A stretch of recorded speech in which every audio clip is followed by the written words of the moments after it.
Selamat datang kembali di pembahasan kita. Nah, hari ini kita mau gali sesuatu yang menarik banget nih.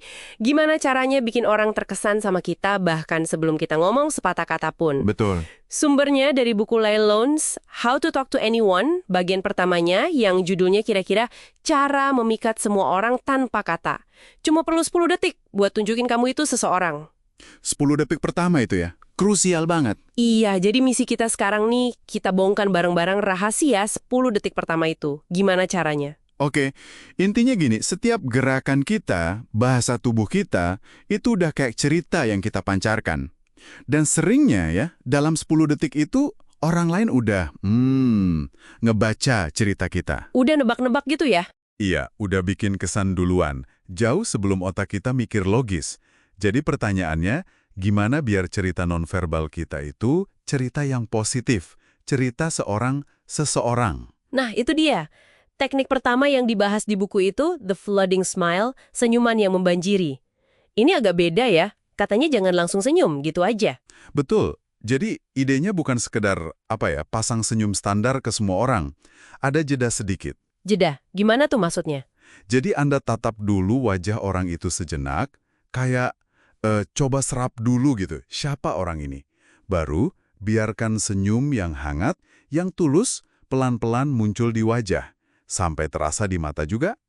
Tapi kalau ditahan gitu, apa nggak kelihatan aneh atau kayak dibuat-buat gitu ya? Nah, justru itu. Pertanyaan bagus. Justru jeda sepersekian detik itu yang jadi kuncinya.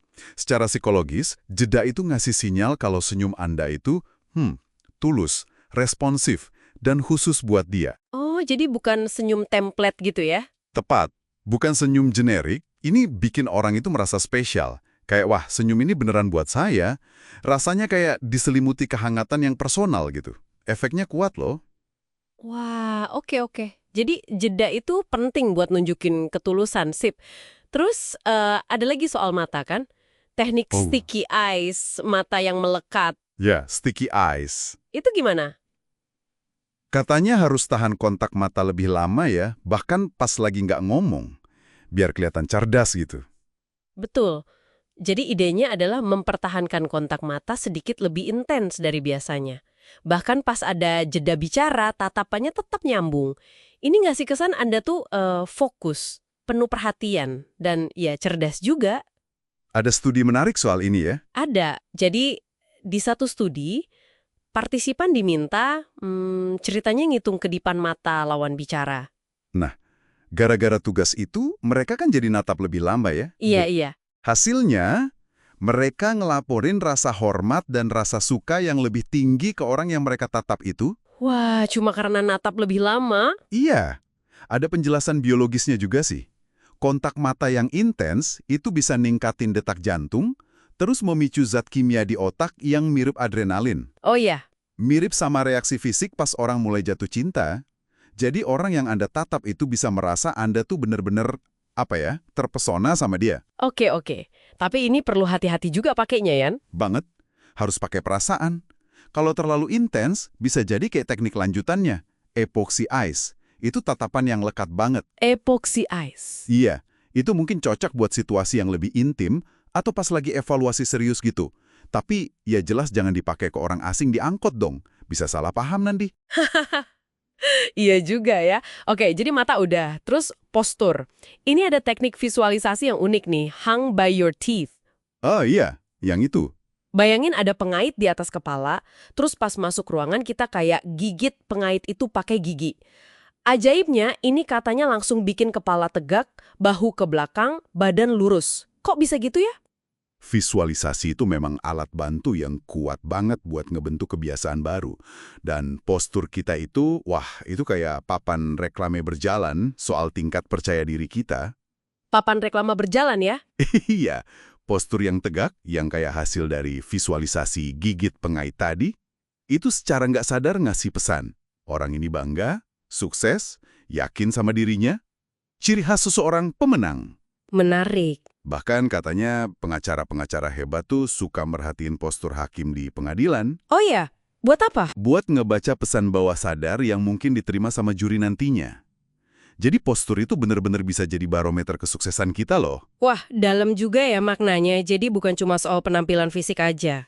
Oke, terakhir nih, ini lebih ke mindset ya. Teknik Hello Old Friend. Iya, ini soal pola pikir. Jadi, pas ketemu orang baru, kita bayangin dia itu teman lama yang udah lama banget gak ketemu, terus kita kangen banget.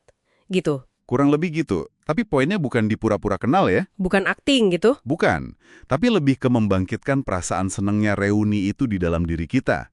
Perasaan hangat, gembira ketemu lagi. Terus efeknya gimana? Nah, pas kita berhasil ngerasain itu di dalam, tubuh kita tuh otomatis ngikutin. Alis jadi lebih rileks, senyum lebih tulus, mungkin cara berdiri kita jadi lebih terbuka. Otomatis ya? Iya, reaksi berantai gitu di bahasa tubuh kita. Hasilnya, orang baru itu langsung merasa diterima, merasa spesial dari detik pertama. Koneksinya bisa langsung nyambung. Ampuh banget ini. Oke, jadi kalau kita simpulkan nih ya, kunci buat bikin kesan pertama yang kuat dalam 10 detik tanpa ngomong itu ada di senyum tulus yang ada jedanya sedikit, terus tatapan mata yang nunjukin kita tertarik, postur tubuh pemenang, sama pola pikir kayak ketemu teman lama. Tepat sekali. Semuanya ini main di level nonverbal, tapi efeknya langsung nunjukin kalau kita ini seseorang. Dan ini bisa kita kontrol ya. Itu dia poinnya.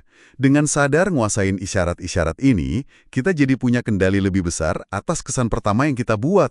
Kita bisa secara sengaja nunjukin rasa percaya diri dan daya tarik kita. Bukan jadi orang lain ya, tapi... Bukan jadi orang lain, tapi nampilin versi terbaik dari diri kita sendiri sejak momen paling awal. Itu aja. Oke, nah buat penutup nih, coba deh Anda renungkan sebentar.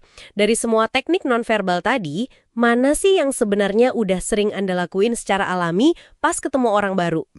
Pertanyaan bagus. Dan sebaliknya, teknik mana yang paling sering Anda lihat di orang-orang yang menurut Anda tuh karismatik atau penting gitu? Coba pikirin, gimana kalau Anda coba ubah sedikit aja bahasa tubuh Anda di pertemuan berikutnya? Mungkin hasilnya beda loh.